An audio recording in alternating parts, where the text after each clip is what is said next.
इसी समुदाय से थे। 2600 लोगों को उम्र कैद की सजा हुई थी, उसमें 121 लोग इनके समुदाय से थे। जब हिंदू धर्म खतरे में था तो इन्होंने हिंदू धर्म की रक्षा की, अपने शीशों की कुर्बानी दी, अपने बच्चों को कुर्बानी दी। ये वही धर्म के लोग हैं। जब गुरु नानक जी ने लंगर शुरू किया था, आज पूरे देश में लंगर की सेवा है। वहाँ नहीं पूछा जाता है कि आप किस जाति धर्म के हैं, किस भाषा और प्रांत के हैं, कहाँ के रहने वाले हैं। आप जब जोरा घर में जाओगे जोरा रखने, लंगर चखने के लिए, तो आपके जोरे में पॉलिश करके मिलता है। मानवता की मिसाल कायम की थी। आज भाजपा आरएसएस के नेता अनर्गल बयान देते हैं, चाहे वो रंडवा मनोहर लाल खट्टर हो या 2 कौरी का मनोज तिवारी, ही हौस रैली रिंकिया के पापा, जब 5 रुपया के अंडा के लिए बिग बॉस में छीछा लेदर कर दिया। जो दिल्ली में महिला शिक्षिका ने गाना के लिए बोला, अरे नाचने गाने वाले को गाने के लिए नहीं बोलेगा तो क्या बैरिस्टरी करने के लिए बोलेगा? आप डॉक्टर हो, दवाई लिखोगे? तो महिला का अपमान किया। जब सासाराम की महिला का पति गुजर गया अनप्लान्ड लॉकडाउन में, वो घर जाना चाह रही थी, मनोज तिवारी कहाँ था? ये सवाल उठता है ना। आप क्यों ला रहे काला कानून? 103 साल पहले राष्ट्रपिता महात्मा गांधी बैरिस्टरी छोड़कर बिहार के चंपारण आए, वहाँ से उन्होंने आंदोलन किया, पूरा देश एक साथ था, गोरे अंग्रेजों को 7 समुंदर पार खदेड़ दिया गया। और ये राइट सीक्रेट सर्विस वालों को किसने अधिकार दे दिया भाई? मुसलमान आंदोलन करे तो पाकिस्तानी। आपने अनुराग ठाकुर का बयान सुना होगा कि देश के गद्दारों को गोली मारो, सालों को। जब यही मौलाना बीजेपी में चले गए तो इनके जीजा फूफा हो गए। जब वहाँ महिलाएं बैठ रही थी तो बाजारू थी, जब वहाँ चली गई तो इनकी बहन हो गई। आपने फारूक अब्दुल्ला को भी देखा होगा, जब बीजेपी में वाजपेयी सरकार में थे तो देशभक्त हो गए, महबूबा से राखी बंधाते थे, बाद में देशद्रोही हो गया। तो ये सर्टिफिकेट बांटने का काम आपका नहीं है, आप सावरकर के लोग हैं।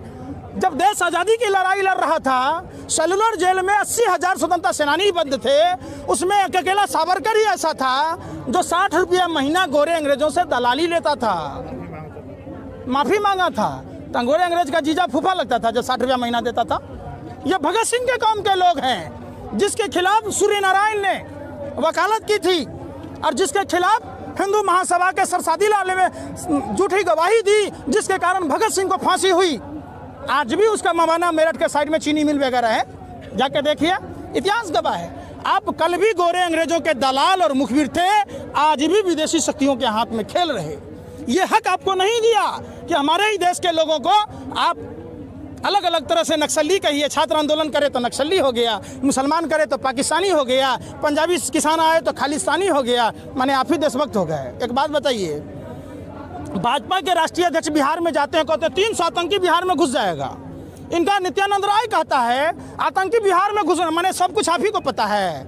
आपने जिन देश के अन्नदाता किसान भाई के लिए इतने बड़े बड़े बुलडोजर लगा दिए, बड़े बड़े कटीले तार हैं, वाटर कैनन के फव्वारे छोड़ रहे, आंसू गैस के गोले छोड़ रहे, इतना अगर गलवान में व्यवस्था किया होता, पुलवामा में किया होता, तो आज पुलवामा की घटना होती, चाइना अंदर घुसता।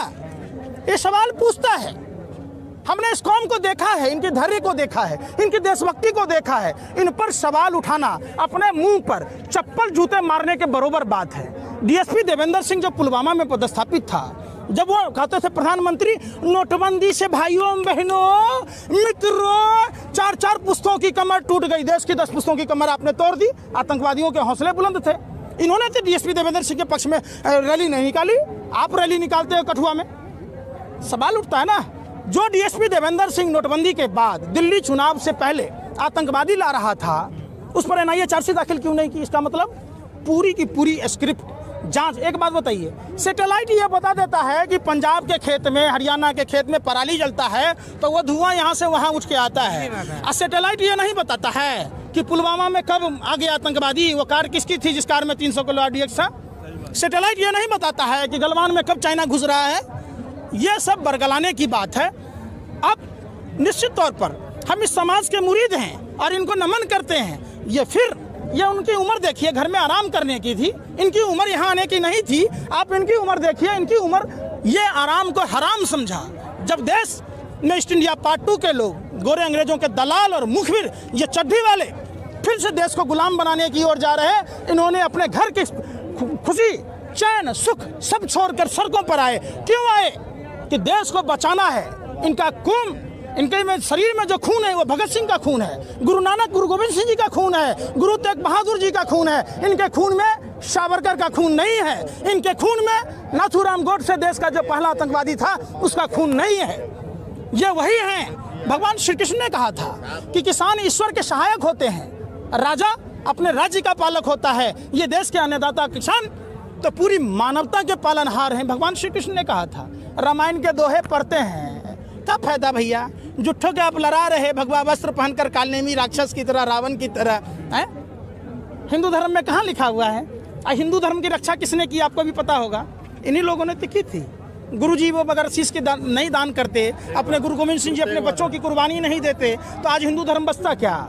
तो कैसे हिंदू धर्म के ठेकेदार हो सकते हैं? ये रामायण के दोहे पढ़ते हैं, मन की बात में कहते हैं, कहते हैं 100 दिन में अच्छा दिन नहीं आए तो सूली पर लटका देना। कह रहे थे काला धन काला धन, काला धन का पर्चा का नेहरू फाड़ दिया ऊपर से। नेहरू जी कहते हर बात में कांग्रेस पर लगा रहे, कांग्रेस के कथावाचक हैं आप। आपको देश ने लीडर चुना है, आप डीलर बने हुए हैं, देश देख रहा है। जब आप एक बात बताइए, 30 दिसंबर को पहला कोरोना का केस आया, 31 दिसंबर को WHO ने कहा, तो आप क्यों दिल्ली चुनाव में व्यस्त थे भाई? आपका तरीपार गृह मंत्री पर्चा बांट रहा था, आप रैलियां कर रहे थे। कोरोना भी अछूत मानता है इनको। ट्रंप की गुलामी की जा रही थी। 23 मार्च तक मध्य प्रदेश में व्यापक घोटाला वाले आटा चोर कंस मामा की सरकार बनाई गई और देश को कोरोना से छुपाया गया। क्यों? ये देश सवाल पूछता है, क्यों ट्रेनें बंद की गई? थाली पीटने से, अगरबत्ती जलाने से, दिया मोमबत्ती जलाने से भाग जाएगा? रामायण में साफ दिखाया गया, जब प्रभु श्री राम के भाई लक्ष्मण जी मूर्छित होते हैं तो संजीवनी बूटी लाई गई, लंका से सुसेन वैद्य को बुलाया गया। मतलब अस्पताल की जरूरत थी, डॉक्टर की जरूरत थी। प्रधानमंत्री वो काम करते नहीं। 6 साल में 6 अस्पताल बनाए देश में? नहीं। 2 करोड़ युवाओं को रोजगार देना था, दिया नहीं। हर गांव सांसद को 5 गांव आदर्श बनाना था, बनाया नहीं। 15-15 लाख रुपए दिए, नहीं। 20 लाख 1000 करोड़ रुपए का चूरन कहाँ गया? गर्म पानी से लेकर ठंडा पानी से कि दूध के साथ? कहाँ है पैसा भैया? अरे कातिया, गले से पट्टा हटा लो, कातिया के कुत्ते मत बनो।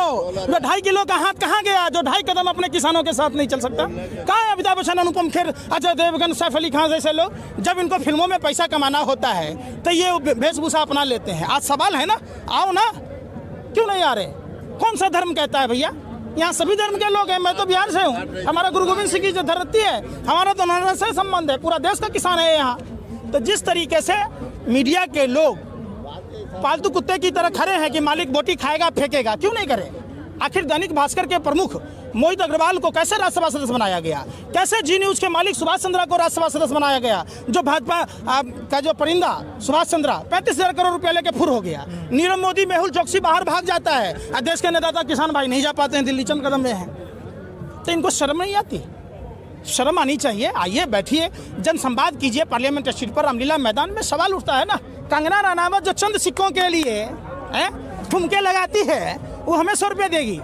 कंगना का छज्जा टूटने पर देश के तमाम लोगों का पेट में दर्द, सर में दर्द होता है। आज देश के किसान अन्नदाता कई भाई शहीद हो गए, हम उनको श्रद्धांजलि अर्पित करते हैं, उनको शहीद का दर्जा मिलना चाहिए। सवाल है जिस ठेका प्रथा का, आप एक बात बताइए, राष्ट्रपिता महात्मा गांधी गलत तो नहीं थे ना, जिन्होंने देश की आज़ादी कराई, ठेका प्रथा को खत्म किया? आखिर क्यों प्रधानमंत्री जी लागू करना चाह रहे हैं? मंशा साफ है, अंबानी अडानी को कैसे फायदा पहुंचाया जाए। जब मुकेश अंबानी जियो फोन लॉन्च करता है, प्रधानमंत्री जी ब्रांड एम्बेसडर, सेल्समैन, सप्लायर बनकर MTNL और BSNL जैसी कंपनी को डुबा देते हैं। जब मुकेश अंबानी रिलायंस पेट्रोलियम लॉन्च करता है तो भारत पेट्रोलियम जैसी नवरत्न कंपनियों को डुबाया जाता है। जब HAL जैसी कंपनी है जो अनिल अंबानी रिलायंस डिफेंस को फायदा पहुंचाने के लिए रंजन गोगोई जैसे सुप्रीम कोर्ट के जज बिक जाते हैं। चौकीदार चोर ही नहीं डकैत है, देश का लुटेरा है। ये आधुनिक भारत के जयचंद प्रधानमंत्री भस्मासुर है। ऐसा कोई सगा नहीं जिसको ठगा नहीं।